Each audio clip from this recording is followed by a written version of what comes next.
La parole est à Madame Édith Guegnaud, pour le groupe SRC, pour 2 minutes. Monsieur le Président, Monsieur le Ministre, mes chers collègues, les contrats de génération constituent une nouvelle réponse pour lutter contre le chômage. Engagement phare du Président de la République, il démontre également que des solutions nouvelles peuvent être apportées en faveur de l'emploi, car c'est bien l'emploi notre priorité.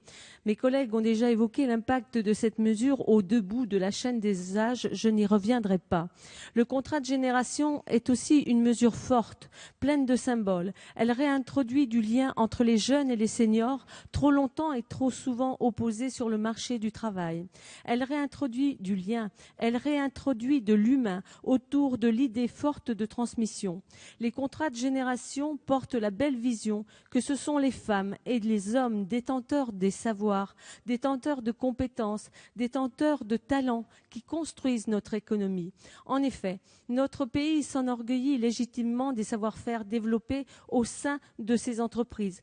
Et nous le savons, la préservation de ces savoir-faire, véritable patrimoine humain, constitue un enjeu capital de notre développement économique. Ces savoir-faire, ce sont ceux de notre industrie, mais également ce sont ceux de notre artisanat et de notre agriculture. Le président de la République expliquait dès le mois de juin que le contrat de génération ne pouvait pas être une formule qui s'appliquait mécaniquement à toutes les entreprises, mais qu'elle devait être adaptée à chacune des situations.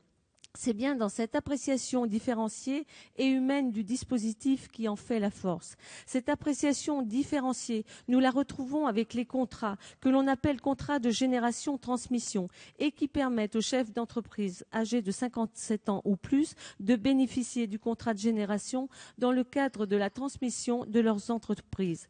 Dans un contexte où la préservation de savoir-faire est fragile, dans un contexte où 300 000 entreprises artisanales dont le chef d'entreprise est en voie de cesser son activité sont sans repreneur potentiel, où un tiers des chefs d'entreprise artisanales sont âgés de plus de 55 ans, dans un contexte où la reprise des exploitations agricoles, tout autant que l'installation des jeunes agriculteurs, interroge l'avenir de notre agriculture, le contrat de génération, s'il n'a pas pour objectif de résoudre la transmission d'entreprise, demeure un outil privilégié, une réponse immédiate qui permettra de pérenniser de nombreuses activités, de donner de l'espoir. Bon, j'ai laissé finir la phrase, mais comme elle était très longue...